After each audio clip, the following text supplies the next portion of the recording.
2026 சட்டமன்ற தேர்தலில் களத்தில் இருக்கிறாங்களோ அவங்கள மட்டும் தான் எதிர்ப்போம். சும்மா களத்திலே இல்லாதவங்களையும், களத்துக்கும் அவங்களுக்கும் சம்பந்தமே இல்லாதவங்களையும் எதிர்க்கிற ஐடியாலாம் இல்ல பாஸ். நீங்க கேட்கிறீங்கன்றதுக்காக எதிர்த்துட்டு இருக்க முடியாது பாஸ். எங்களுக்கு நிறைய வேலை இருக்குது.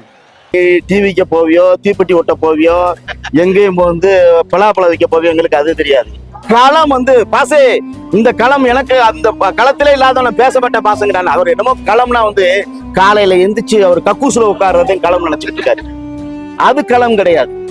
ரத்தம் சிந்தி, யுத்தம் சிந்தி, மண்ணுக்காக, மக்களுக்காக என் தலைவன் குடும்பத்தவே பழி கொடுத்தான் பாத்தீங்களா, அது களம் தம்பி. உனக்கு என்ன களம் தெரியும்? என்ன களம் தெரியும்? வேற என்ன, வேற ஒரு நடிகை முன்னாடி இருப்பாரு, திரிசா வீட்டுல பேணு வாக்குறதே அவன் களமா நினைச்சுக்கிட்டு இருக்காரு. புரிஞ்சுட்டீங்களா? அது களம் கிடையாது. களம் என்பது இதுதான் களம். 41 பேர் கரூர்ல முட்டி மோத விட்டு அப்படியே மூச்சு திணறி தண்ணி இல்லாம செத்து விழுகும் போது புறமுது காட்டிட்டு போன ஒரு தற்குறி நாய் களத்தை பற்றி நீ பேசுறியா?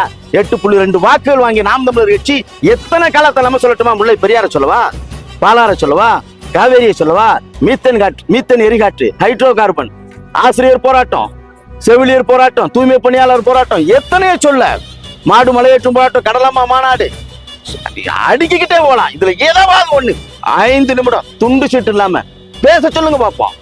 அந்த கள போராளிய அடுத்த தேர்தலில் காலி ஆயிரும். புரிஞ்சுட்டீங்களா? அன்னைக்கு விஜயகாந்த் வந்தாரு, போன தேர்தலில் கமலஹாசன் வந்தாரு, தொட்ட விஜய் வராரு. அடுத்து அவர் வேலையை முடிச்சுட்டு போயிடுவாரு. நாம் தமிழர் வெல்லும்.